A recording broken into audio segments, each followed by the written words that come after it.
ओम नमो भगवते वासुदेवाय। ओम नमो भगवते वासुदेवाय। ओम नमो भगवते वासुदेवाय। ओम नमो भगवते वासुदेवाय। ओम नमो भगवते वासुदेवाय। ओम नमो भगवते वासुदेवाय। ओम नमो भगवते वासुदेवाय।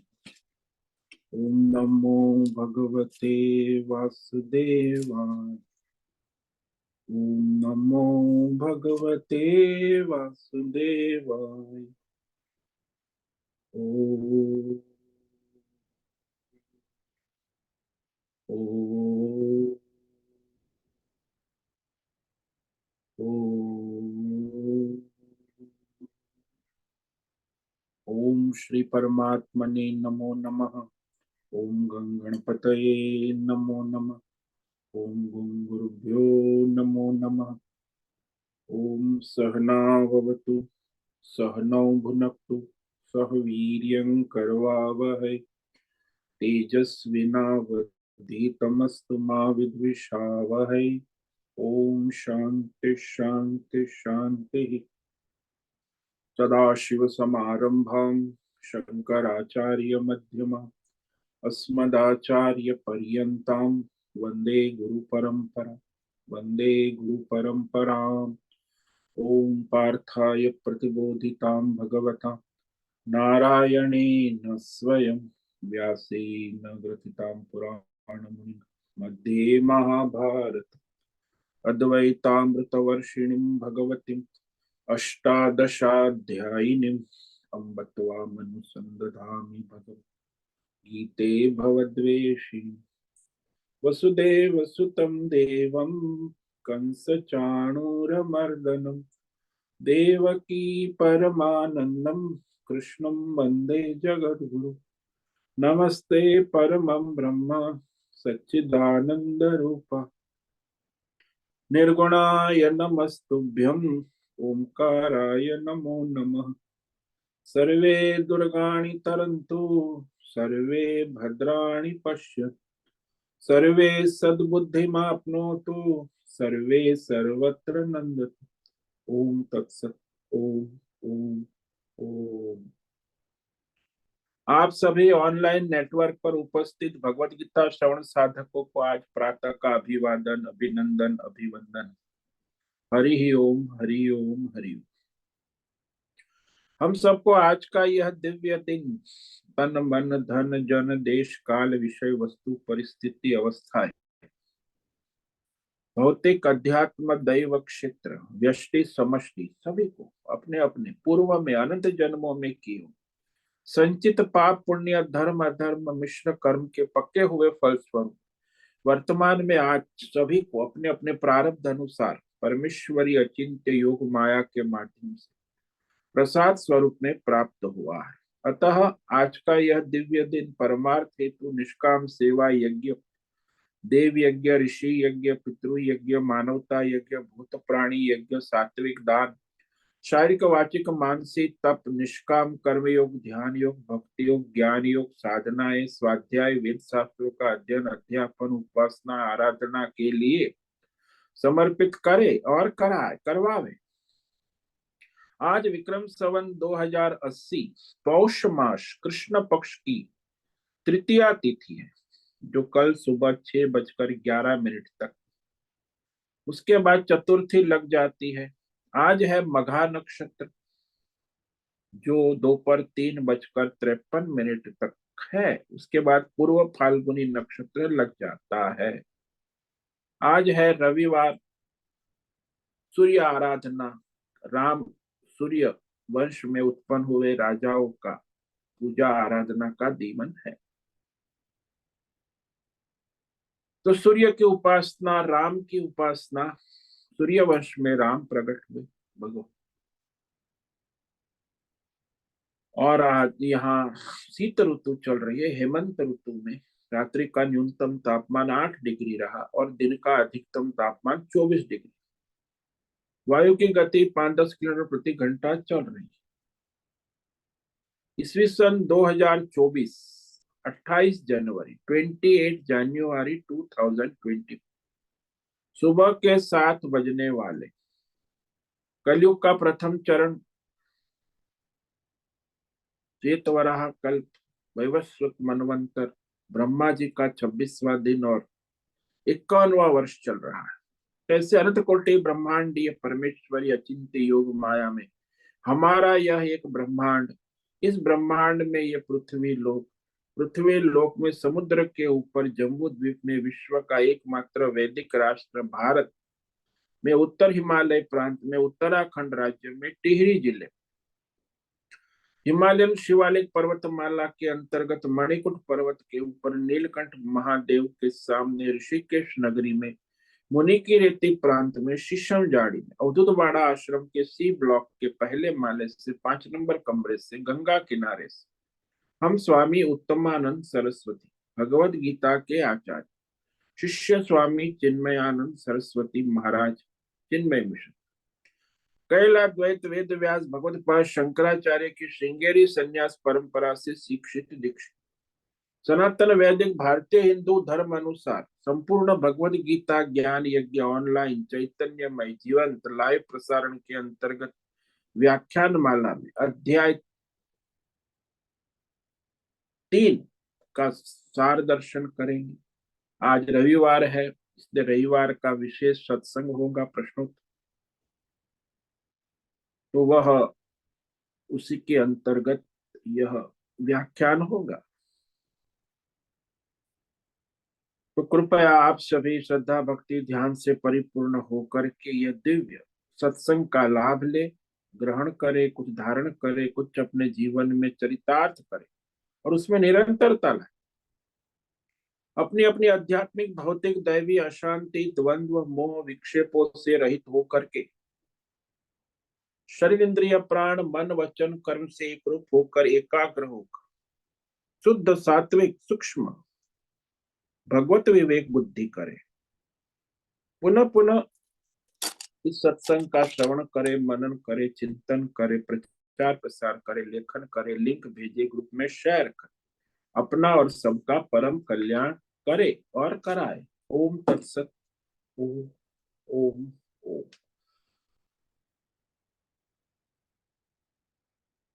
तो हमने श्रीमद् भगवद गीता अध्याय 3 कर्मयोग के श्लोक नंबर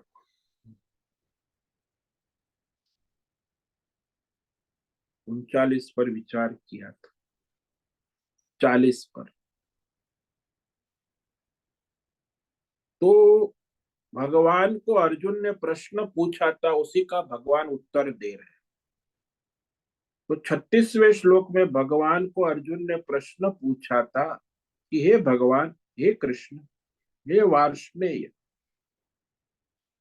तो फिर ये मनुष्य स्वयं न चाहता हुआ भी बलपूर्वक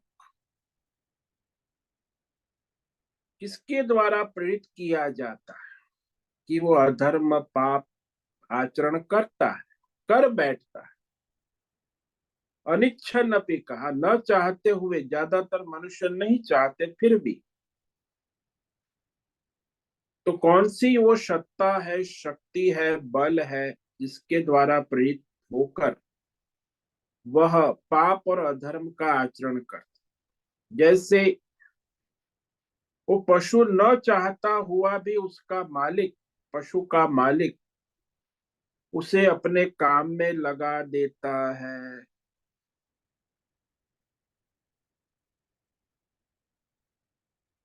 जैसे पशु न चाहते हुए भी वैज्ञानिक लोग पशु पर प्रयोग करने लगते, वैज्ञानिक प्रयोग करते, पशु नहीं चाहते फिर भी।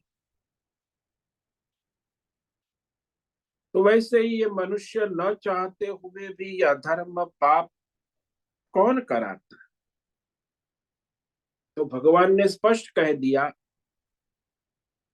ये विषय कामना, विषय इच्छा, काम एष क्रोध एष रजोगुण समुद्भव महाशनो महापापमा विद्येनम इह वैर। यही उसका वैरी है, शत्रु। शत्रु है, ये भीतर बैठा हुआ है। काम का मतलब होता है कि मुझे मेरी इच्छा का विषय मिल जाए, और जो विषय मुझे मिला है वो हमेशा मेरे पास रहे, और दूसरों के पास जो विषय है वो मुझे प्राप्त हो जाए। इदम में स्यात् इति विषय काम। तीन बात है इसमें कि देश काल विषय की इच्छा के अनुसार मुझे वह मिल जाए। मिलने के बाद वो हमेशा विषय मेरे पास है, मेरी इच्छा का विषय मेरे पास रहे। और जो मेरी इच्छा का विषय मेरे पास नहीं है, दूसरों के पास है, तो उसके पास से वो मेरे पास आ जाए। जो मेरा नहीं है वो मेरा हो जाए, और जो दूसरों का है वो भी मेरा हो जाए। ये काम बड़ा विचित्र है। तो ये जो है रजोगुण से, राग से उत्पन्न होता है।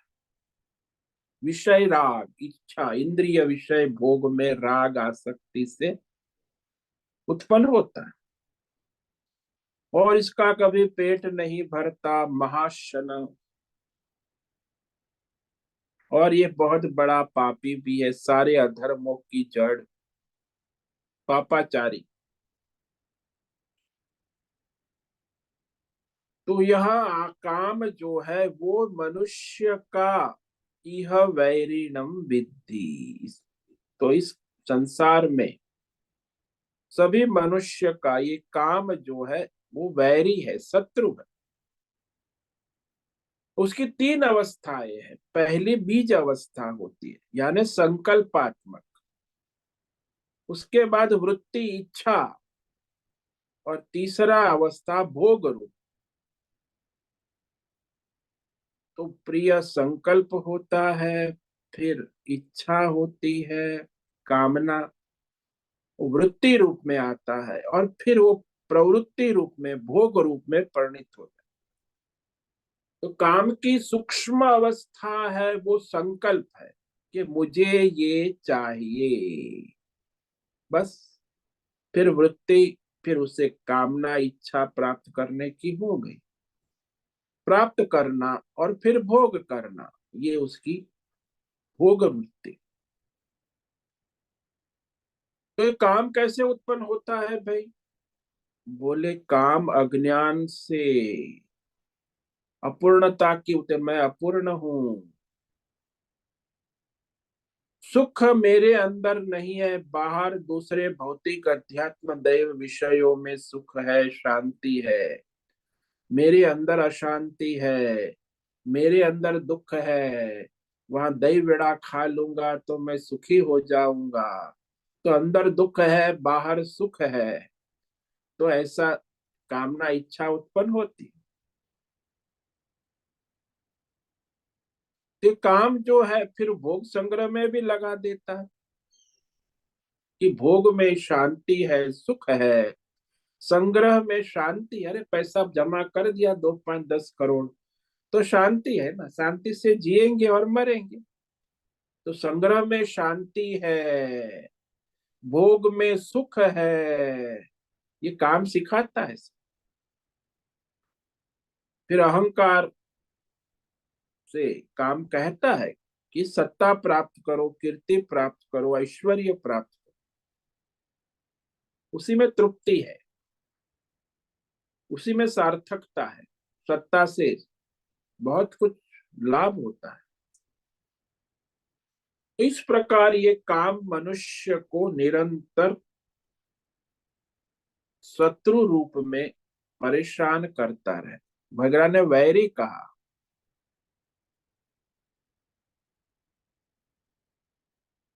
यानी वैरी क्यों कहा? क्योंकि वो बिना जल के डुबाता है, बिना अग्नि के जलाता है, कभी तृप्त नहीं होता।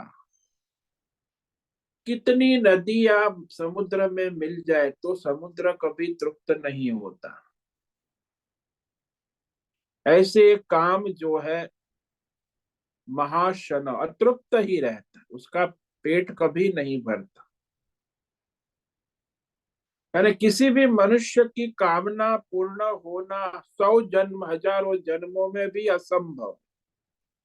यहाँ तक कि पृथ्वी का सारा धन मिल जाए, अन्न मिल जाए, भोग मिल जाए, तो भी वो कहेगा कि मुझे स्वर्ग के भोग चाहिए, तृप्त नहीं होने वाला। तो ये मनुष्य का सत्व है।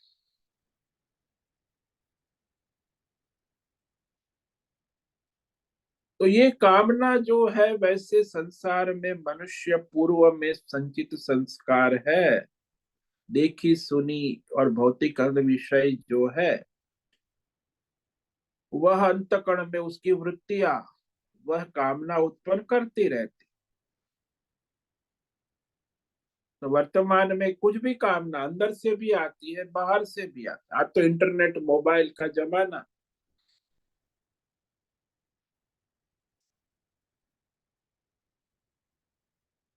तो मनुष्य के सारी सांसारिक समस्या और विटंबना का मूल कारण काम है।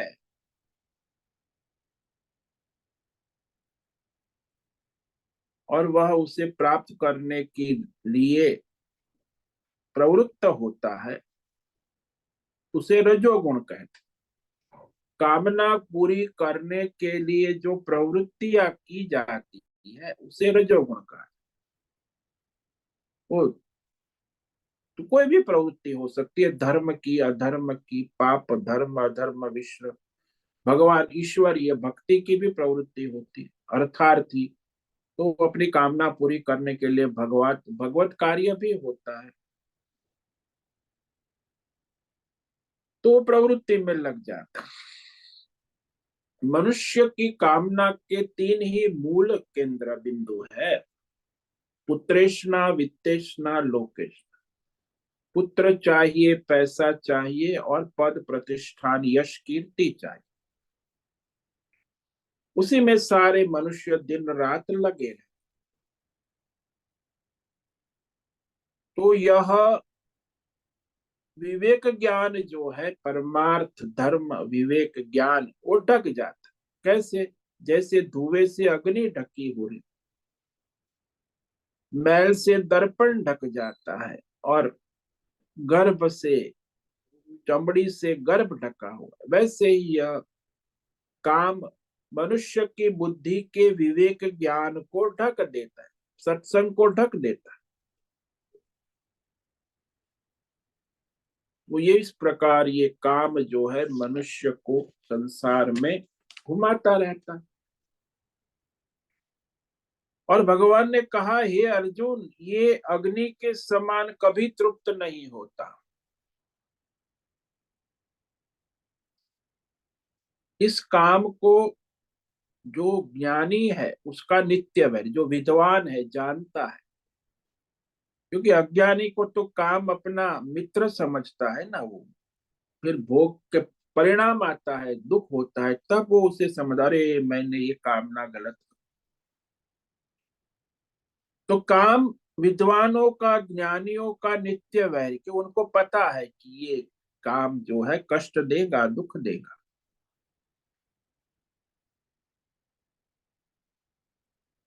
इंद्रियों से परे मन, मन से परे बुद्धि। तो ये काम कहाँ रहता है? बोले तीनों जगह रहता है, इसके रहने के ठिकाने। इंद्रियाणि मन बुद्धि अस्य अधिष्ठान मुच्यते। इंद्रिय मन बुद्धि इसके निवास स्थान है, अड्डे है, जहां से वो अपना कार्य करता है। मन बुद्धि इंद्रियों के द्वारा ही मनुष्य के विवेक ज्ञान को आच्छादित कर, आवृत्य जीवात्मा को संसार के विषयों में मोहित भ्रमित करता रहता है। तो इसे काबू में कैसे करे? तो भगवान ने कहा, आदौ सबसे पहले तो इंद्रियों को वश में करे, नियम्य कहा, नियमन करे। वही तुम्हारे विवेक ज्ञान को ढक देता है। तो इस महापापी काम को अवश्य प्रजा ही काबू में करे या तो मार डाले। तो इस प्रकार हम विचार कर रहे थे। अब यहाँ उस इंद्रियों का संयम करना पहले आवश्यक। डायरेक्ट कोई काम को काबू में नहीं कर सकता। इंद्रियों को, मन को, बुद्धि को संयमन नियमन नहीं लगे, जहां वो बैठा हुआ है वहां ही उसे काबू में करना है। तो इंद्रिय मन बुद्धि का संयम करना आवश्यक है, नियमन करना आवश्यक। तो इंद्रियों से परे मन है, मन से परे बुद्धि है, बुद्धि से परे जो शास्त्र है, धर्म है, वेद है, ज्ञान है, तो वह विवेक करना आवश्यक। ईश्वर है, बुद्धि से परे है। तो धर्म शास्त्र परंपरा आदि का सहायता लेकर इस पर काबू में किया जाता है। इसलिए अपने बड़ों की मर्यादा में रहना, वेद शास्त्रों के अनुसार रहना, धर्म कर्म का आचरण करना, महात्माओं के संग में सत्संग में रहना, ये सब उसे काबू करने के मार्ग है। शास्त्र के अनुसार तर्क पूर्व विवेक पूर्वक सत्य बोलना, भोग संग्रह ना करना, सभी के प्रति भेदभाव ना करना, आत्मीय दृष्टि रखना, संग्रह परिग्रह ना करना। तो दसों इंद्रियों के विषयों को अपनी अपने भोगों से रोकना, धर्म के अनुसार नियमन करना। तो इंद्रिया अपने विषय की ओर चली जाती, और जो कामना पूर्ण प्रवृत्ति ना करना, निष्काम प्रवृत्ति करना, ईश्वर समर्पित। तो काम तो कामना, सकाम कर्म करोगे तो काम प्रवृत्ति जो है वो बार बार कामना में बढ़ाती जाएगी। सकाम कर्म से कामनाएं बढ़ती है, निष्काम कर्म से कामनाएं छूटती है। तो सत्व गुण का अभ्यास करना आवश्यक। सत्व गुण की वृद्धि होने से रजोगुण तमोगुण दबने लगता है।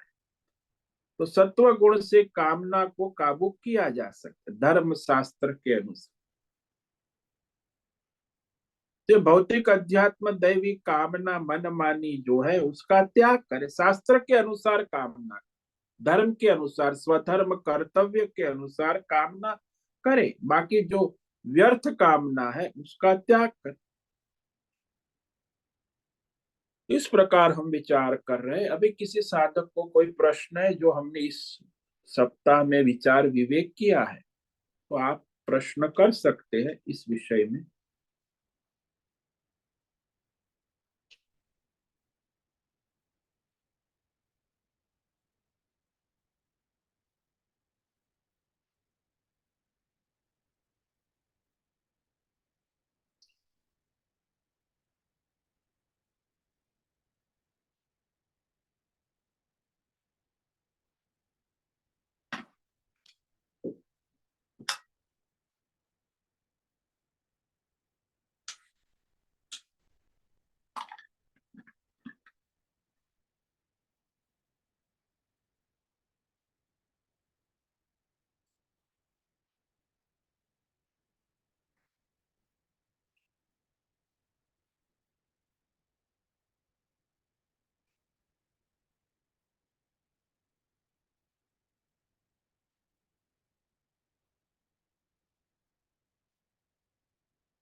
नमो नमः गुरुदेव।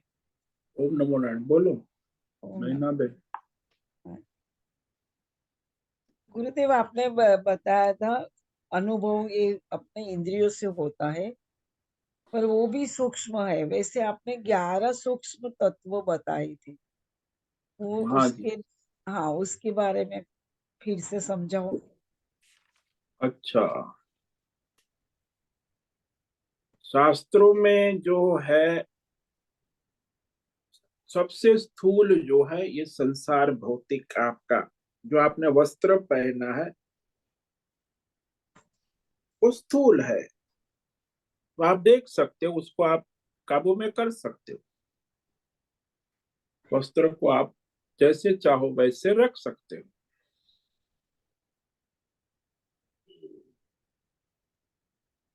वस्त्र से सूक्ष्म है आपका शरीर।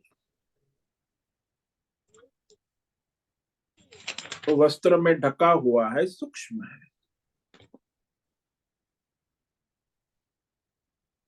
तो शरीर में कुछ हो गया है, कहीं कुछ खुजली आ रही है तो वस्त्र को हटाना पड़ता है, खुजली करनी है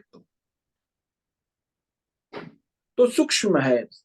वस्त्र तो ऊपर कोई दाग पड़ गया तुरंत हम हटा लेते, कचरा पड़ गया, लेकिन शरीर तक पहुंचना है तो वो सूक्ष्म है। वस्त्र से शरीर सूक्ष्म है।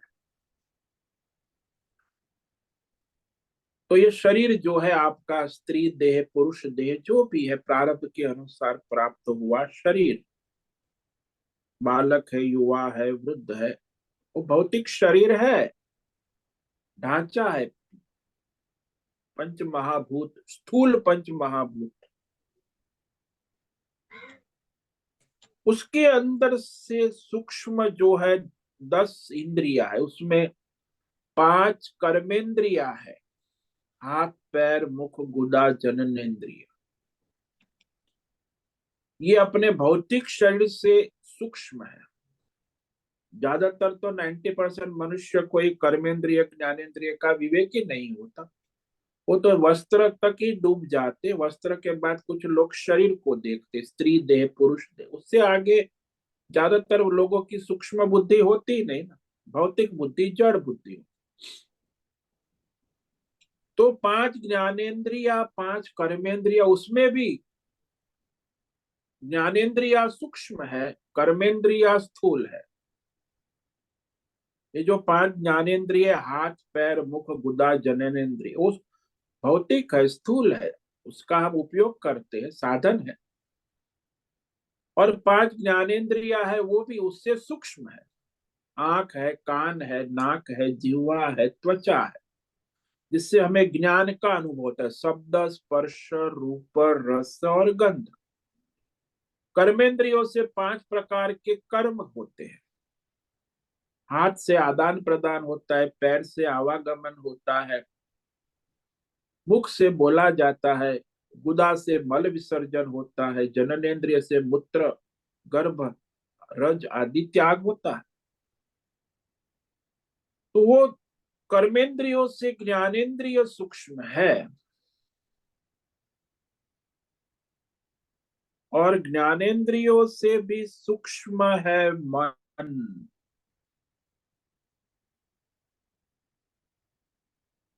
क्योंकि मन कहाँ है, सब अलग अलग विचारधारा है। कोई कहते हृदय में है, शरीर में है, बाहर है, अंदर है, कहाँ है। ब्रेन आजकल न्यूरोलॉजिस्ट कहते, साइंटिफिक साइंसिक वैज्ञानिक लोग अपनी अपनी बातें करते हैं। तो मन सूक्ष्म है, व्यापक है। तो वो इतना व्यापक है कि आपका मन एक क्षण में कहां से कहां पहुंच जाता है। तो वृत्त्यात्मक है। तो वृत्ति सूक्ष्म है, किसी भी विषय में कहीं भी मन जा सकता है। मन को व्यापकता होने के कारण उसे काबू में करना भी कठिन है।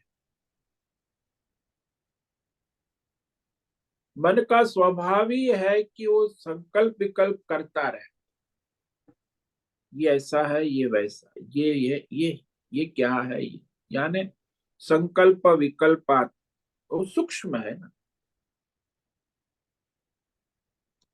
तो वह संकल्प विकल्प करके संसार में भ्रमित रहता है। तो उसे मन को समझना कि मन में क्या हो रहा है, संकल्प विकल्प, वो सूक्ष्म है, इंद्रियों से सूक्ष्म मन है। इसलिए मन को समझना, जानना, मन को काबू में करना कठिन है, क्योंकि व्यापक है, सूक्ष्म है, सामने है नहीं। तो मन ज्यादा सूक्ष्म होने से उसे संयमन नियमन करना अत्यंत कठिन। मन से भी सूक्ष्म है बुद्धि, जो निश्चयात्मक बुद्धि, विवेकात्मक बुद्धि है, जो विवेक करती है, निश्चय करती। और उसके साथ अहंकार भी जुड़ा हुआ है, निश्चय। तो निश्चय कैसे होता है कि ये धर्म है या अधर्म है, ये सही है ये गलत है, वो दुविधा होती है, उसमें निश्चय होता है, तब बुद्धि कहा जाती है। वृत्ति, निश्चयात्मक वृत्ति, वो संकल्प विकल्पात्मक मनोवृत्ति से सूक्ष्म है।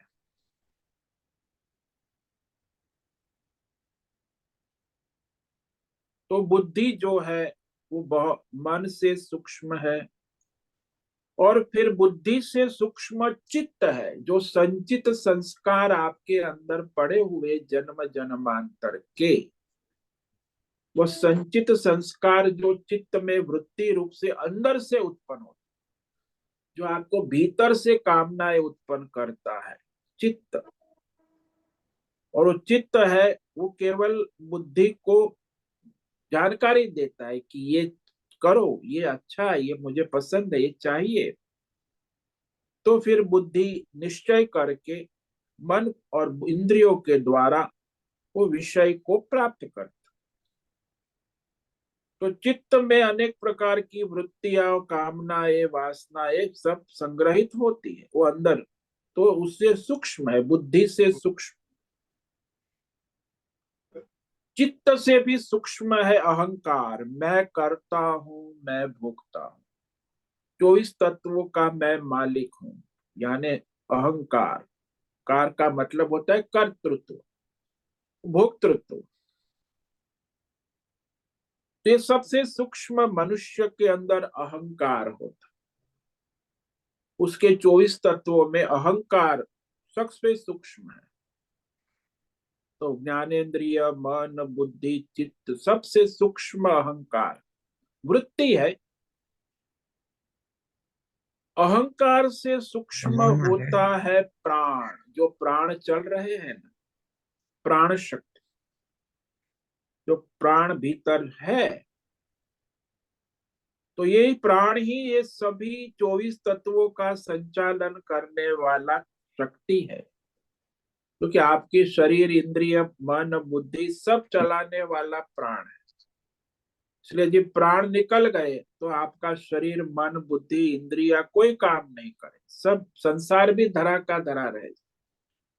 तो आपके संसार का प्राण भी प्राण है, आपके शरीर का प्राण भी प्राण है, आपकी इंद्रियों का प्राण भी प्राण है, आपके अहंकार का प्राण भी प्राण है। प्राण के साथ ही ये सारा 24 तत्व अपना अपना कार्य करते हैं। तो ये व्यष्टि प्राण है, जो हमारे अंदर प्रवेश करता है। बाहर जो वायु है, जब हम नाक से अंदर लेते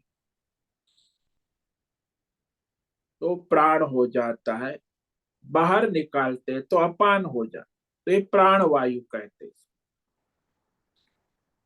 तो वो सूक्ष्म है, किसी को उस पर ध्यान नहीं जाता। कई बार तो लोगों को जिंदगी भर ध्यान नहीं होता कि प्राण चल रहे हैं मेरे, ध्यान जाता ही नहीं। प्राण से भी सूक्ष्म है समष्टि प्राण, समष्टि वायु, जो हम समष्टि वायु जो पूरे ब्रह्मांड में व्याप्त है, जिसके द्वारा सारा संसार,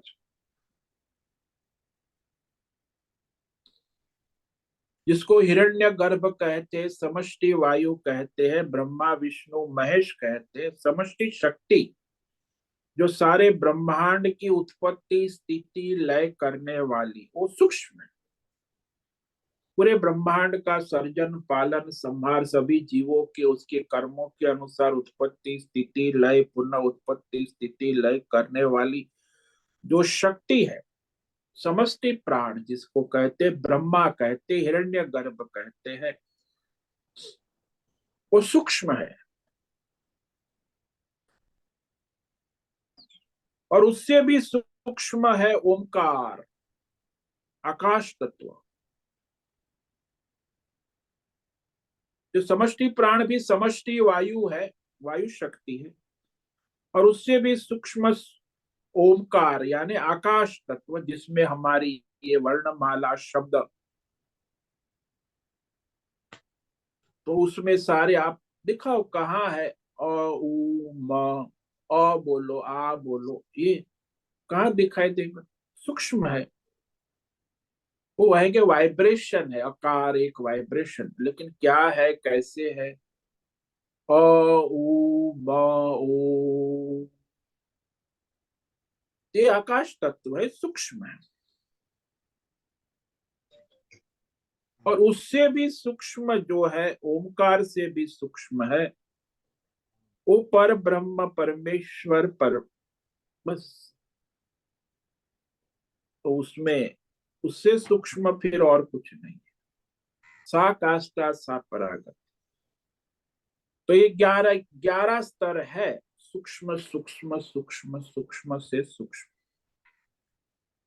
अब ये जो योगी है, साधना है, एक क्रम से ये सारे तत्वों को जान कर विवेक कर इसको पार कर जाते हैं और अपने आत्म स्वरूप में स्थित हो जा, वो मुक्त हो जाते। और इसमें जो लोग फंसे हैं कहीं भी किसी भी स्तर पे, चाहे संसारी हो चाहे साधक हो, तो भी वो संसार बंधन में है। तो कोई अपने भौतिक संसार में, वस्त्र में, परिवार मकान दुकान में फंसा हुआ है, कामना।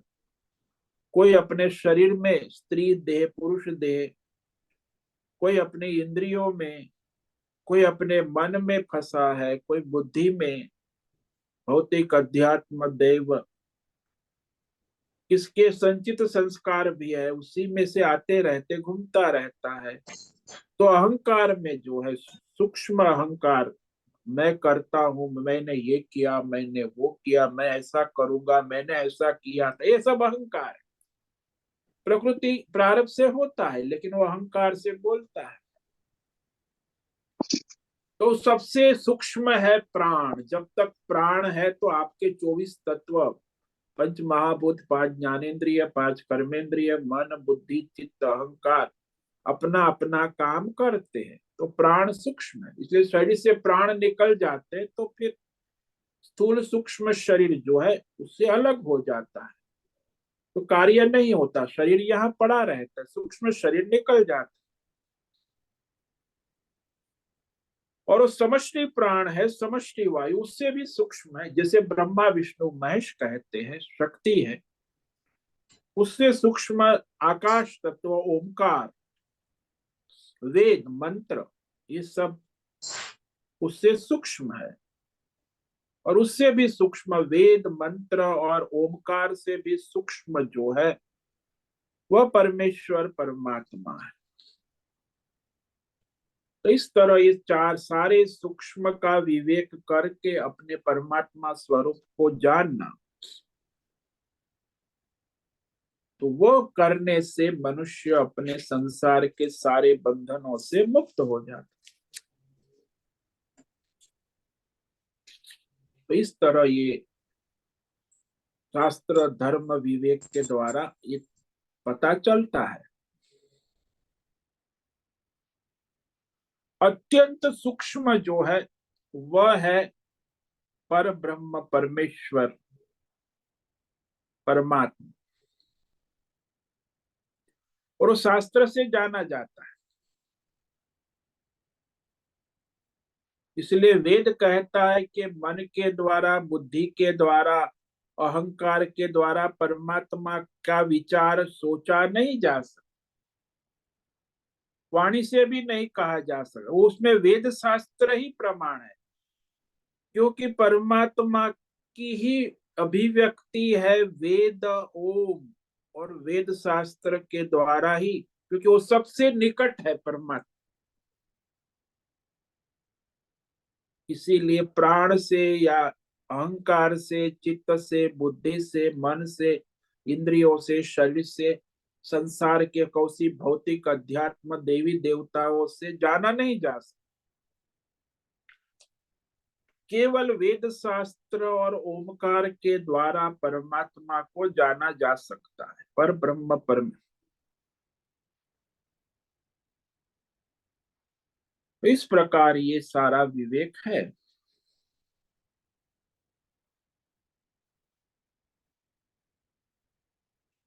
तो सबसे पहले इंद्रियों को विषयों की कामना से हटा करके भगवत कामना वाली बनाना पड़े। फिर मन को भी, मन की वृत्तियों को भी भगवतमय करना होगा, तो भक्ति भाग योग आ गया। फिर बुद्धि की वृत्ति को भी भगवतमय कर ज्ञान योग आ गया। और इस तरह विवेक बुद्धि से आत्मा अनात्मा का विवेक होकर परमात्मा में बुद्धि को लगाना। तो इस तरह वह परमात्मा तक पहुंचा जाता है। तो सबसे पहले इंद्रियों को, फिर मन को, फिर बुद्धि को। इंद्रियों को परमात्मा में लगाना मतलब क्या? बोले कर्म योग करो, सेवा करो, भगवत सेवा इंद्रियों के द्वारा। देखो भगवान को, सुनो भगवान को, रसना से स्वाद लो प्रसाद भगवान का। तो इंद्रियों को भगवतमय करे, उसके बाद मन को भगवतमय करे, मन की वृत्ति भक्ति के द्वारा। और उसके बाद ज्ञान योग के द्वारा बुद्धि को भगवतमय करे। तो इस तरह ये सारी इंद्रिया, मन, बुद्धि जो अभी कामनामय वासनामय है, वो भगवतमय हो जाती है। तो बस वही तो उसका लक्ष्य है, भगवत स्वरूप होना, वही मोक्ष हो जाता। तो जो काममय इंद्रिया, मन, बुद्धि है, वह निष्काम भगवतमय होने लगती है, तो भगवत स्वरूप को प्राप्त कर लेती है। तो मनुष्य जीव जो है मुक्त हो जाता। सकाम जो है कामना वाला कभी भगवतमय नहीं हो सकता। इसीलिए निष्काम भगवतमय इंद्रिया, भगवतमय मन, बुद्धि, अहंकार जब भगवतमय, जैसे मीरा है, कबीर है, तुलसी है, रामकृष्ण है, चैतन्य महाप्रभु है, उनकी इंद्रिया भी भगवतमय हो गई, उनका मन भी भगवतमय, उनकी बुद्धि भी भगवत। तो संत कहलाए, भगवान का स्वरूप है भगवतमय। आज भी लोग उनकी प्रेरणा लेते हैं।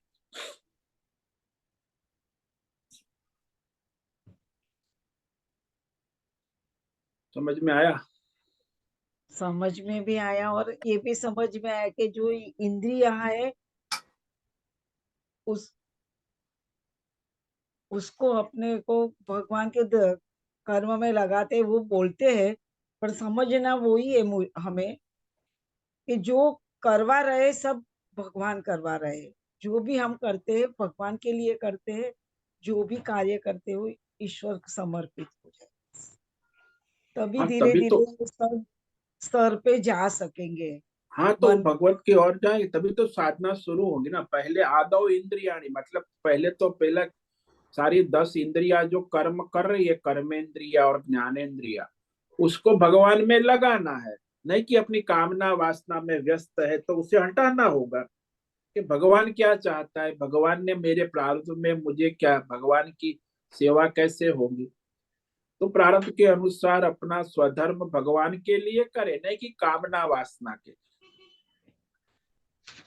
आपके द्वारा बहुत समझ में आया कि इंद्रियों द्वारा जो करते हैं वो कर्म है, मन से किया जाएगा वो भक्ति हो जाएगी, मन उसके हाँ, साथ और और उसके बुद्धि बाद के द्वारा होगा वो ज्ञान योग हो जाए। ध्यान हो जाएगा। और इतना करने के बाद ही धीरे धीरे हम चित्त के संस्कार हटा सकेंगे। हाँ, तो ये कर्म योग, ध्यान योग, भक्ति योग, ज्ञान योग के द्वारा ही चित्त के जो वासना संस्कार क्षय होकर भगवतमय होने लगता है, अभ्यास से। बहुत धन्यवाद। आज का दिन बहुत अच्छा ओम। हो।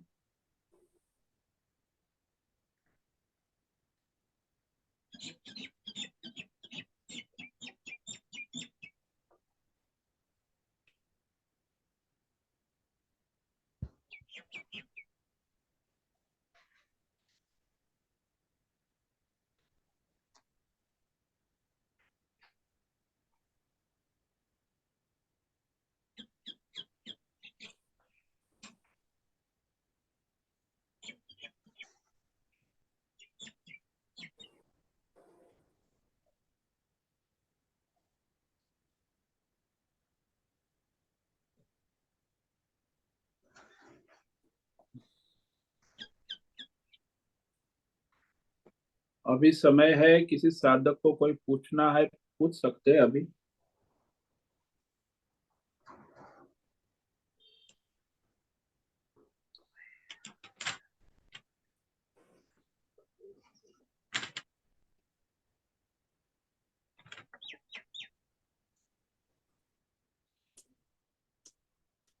या किसी को अपना कुछ अनुभव कहना है कि आपको क्या अनुभव हुआ सत्संग से, क्या विवेक हुआ, क्या लाभ हुआ, ऐसे आपके जीवन में क्या परिवर्तन हुआ, ये भी आप बता शेयर कर सकते हैं। कि हम सत्संग सुन रहे तो हमारे जीवन में कुछ परिवर्तन आया कि हम जैसे थे वैसे है। तो अपने अनुभव, अपना परिवर्तन वो भी शेयर कर सकते कि आपको सत्संग से क्या लाभ हो रहा है।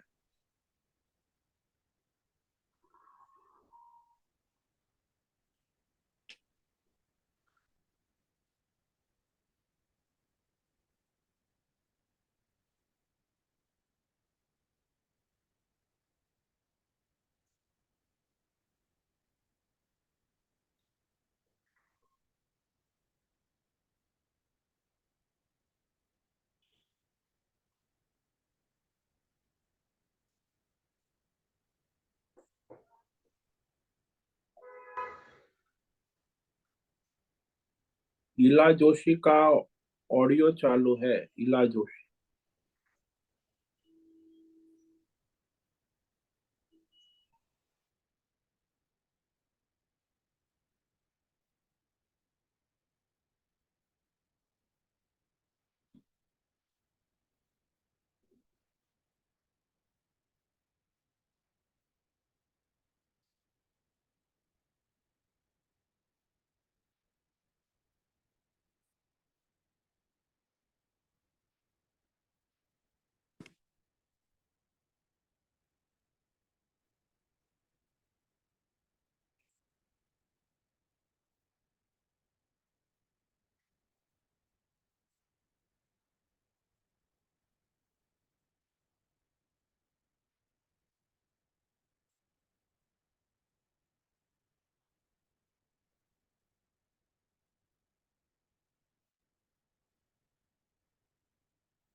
तो ये जो काम रूपी शत्रु को जीतने का सबसे पहला भगवान ने जो कहा, यहाँ आदव इंद्रियाणि संयम्य, सबसे पहले 10 इंद्रियों पर काबू करना है तो निष्काम कर्म योग के द्वारा इंद्रियों को परमात्मा की सेवा भक्ति में लगाना। अर्थात निष्काम कर्म योग इंद्रियों के द्वारा प्रारब्ध अनुसार वर्तमान में जो स्वधर्म है, तो इंद्रियों का नियमन संयमन पूर्वक इस काम रूपी शत्रु को काबू में कर सकते। तो मनमानी ना कर, शास्त्र धर्म के अनुसार, प्रारब्ध के अनुसार ईश्वर को समर्पित होकर अपना स्वधर्म कर्तव्य करे। उसमें इंद्रियों का संयमन नियमन करना आवश्यक।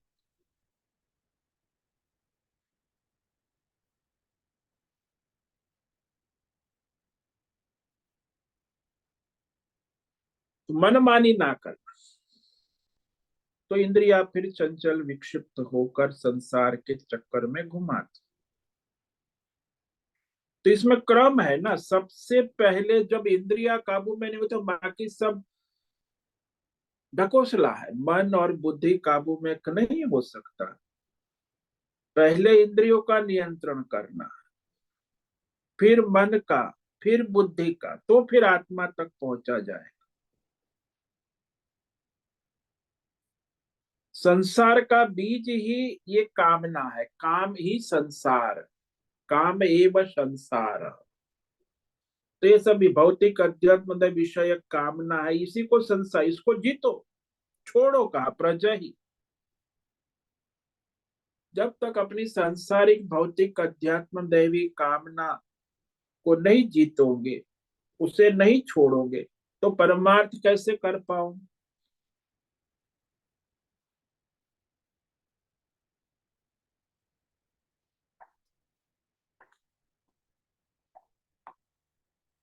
तो आजकल आधुनिक जमाने में ये विचारधारा बड़ी चलती है कि मनुष्य जीवन है, हम थोड़ी आपके जैसे साधु बाबा है, सन्यासी, हम संसारी है, ग्रस्त। अरे भौतिक अत्यंत विषय कामना के बिना हमारा जीवन कैसे चले? ये आधुनिक बुद्धिजीवी लोग प्रश्न करते हैं कि अरे महाराज जी, आप बड़ी बात करते हो कि भाई बिना कामना के संसार कैसे चलेगा? भौतिक विषय, अध्यात्म, देव विषय काम कैसे चलेगा?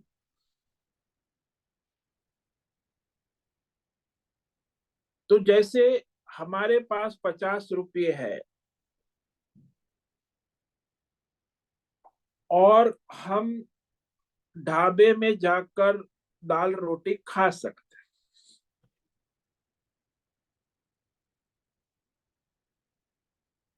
पर यदि हमें 50 रुपये की इच्छा है, हमारे पास पैसे, तो क्या हम ढाबे वाले के पास जाएंगे तो ढाबे वाला हमें दाल रोटी खिलाएगा?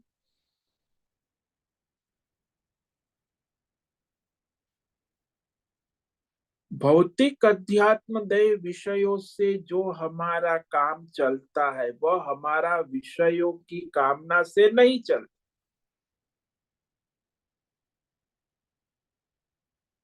विषयों की प्राप्ति कर्म करने से होती है,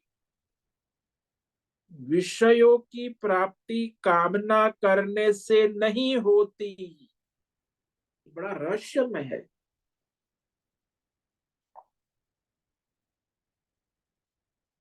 जैसे मैं दृष्टांत दे दूं कि विषयों की प्राप्ति कर्म करने से होती है, कामना करने से नहीं होती।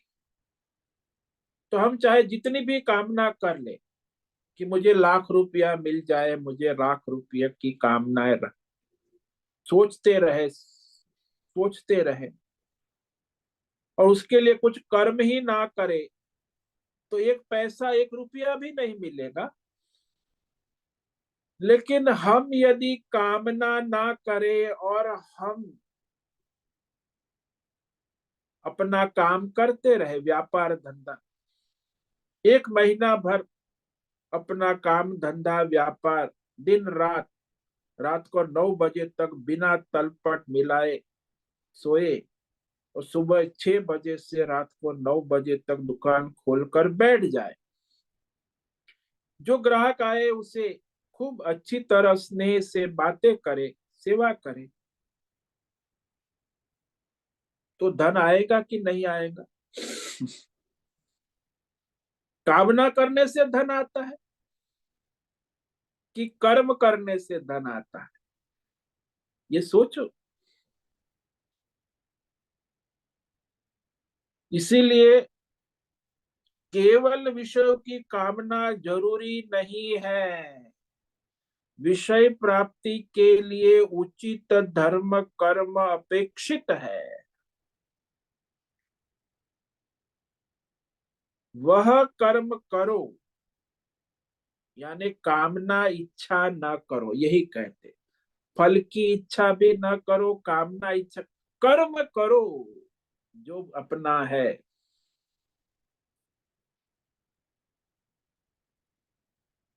तो विषय मिलते जाएंगे, हमारा काम उससे चलता जाए। कर्म करो, कामना इच्छा ना करो, फल की इच्छा ना करो, विषय मिलते जाए। इसी को आचार्य ने निष्काम कर्म योग कहा है। विषयों की कामना बिना किए हुए परमात्मा की कामना से स्वधर्म करना, ईश्वर की इच्छा के अनुसार, प्रारब्ध अनुसार स्वधर्म करना।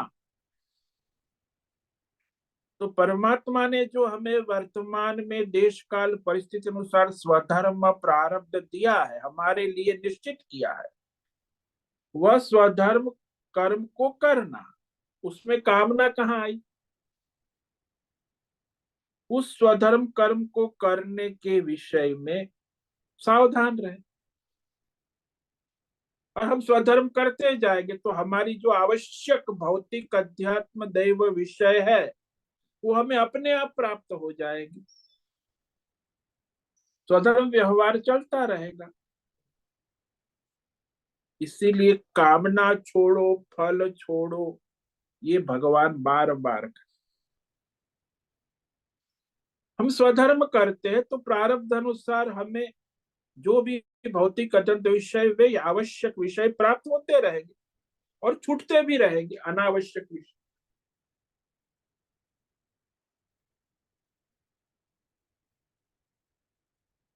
जैसे वो दुकान वाला है, प्रारब्ध के अनुसार अपनी व्यापार बनिया दुकान चलाता है। सुबह 6 बजे से शाम को बैठता है, ग्राहकों से प्रेम से बात करता है, कोई देता है लीजिए। तो प्रारब्ध अनुसार उसे विषय प्राप्त होते हैं और छूटते भी हैं। तो यहाँ फल की कामना जो है उसकी कोई आवश्यकता ही नहीं। ईश्वर के अधीन है, प्रारब्ध के अनुसार आपको जो मिलना है वो मिलेगा और जो छूटना है वो छूटेगा। कामना क्यों, फल क्यों चाहते? जो है वो तो ईश्वर के अधीन है। तो इस पर हम कल विचार करेंगे, ये महत्व का विषय है।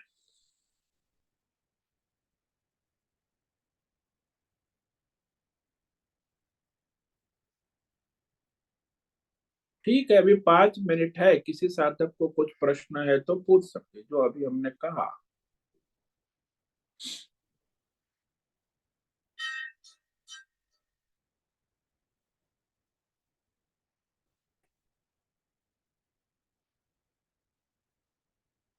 ठीक है, कल आगे श्लोक पर विचार करेंगे। आज उपस्थित है प्रकाश आनंद दोषा होस्ट है, भद्रेश पड़िया कोष्ट है, राय बहादुर, अनंत दत्तात्रेय कुलकर्णी, अनु जेठे, आरती जादव, आशा कोटक, बीना चितलिया, जीवी कुमार, इला जोशी, ज्योति धूमल, कृष्ण कुमार मौर्य, लीलावती, मालिनी, मीना सतीश शिंगाड़े, मीरा उचिल, मीनाक्षी काले, मोहन राम, मुन्ना लाल यादव, नैना पुरोहित, पंकज भट्ट, राजेश यादव, रूपेश पाटिल, संजीवनी, श्रीरंग रानड़े, शंकर सिंह, सुनील ठाकुर, सुरेश कुमार, तुषार चौधरी, उषा मेनन, विनायक कुटोजी, विशाल बेडेकर, सुनंदा साम।